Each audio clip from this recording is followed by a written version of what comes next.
laboratory experiment. Today I have stickers, candies, and I will arrange the candies into a circle.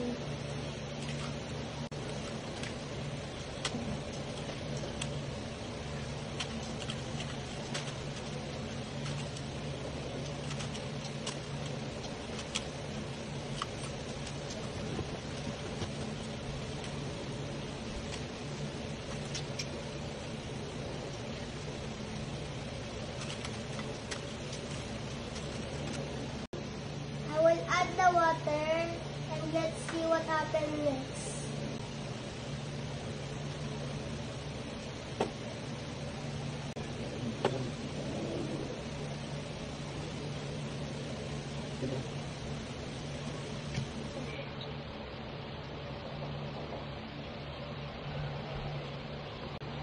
Wow, it looks like a rainbow. My second experiment is the dancing popcorn, and I have here the glass of water and baking soda and vinegar and popcorn. And first I will add the vinegar. I will add the popcorn.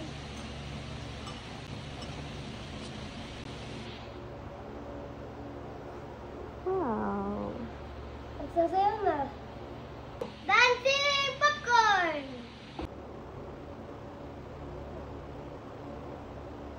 Popcorn. My third experiment, I have a glass of water with salt and calamansi. I will put a calamansi in water, and the calamansi is now under water. But when I add a salt into a water,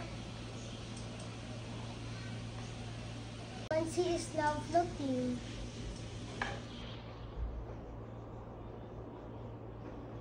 I am Russell Gaines C. Solomon, grade 2 St. Dominic. This is the end of my laboratory experiment.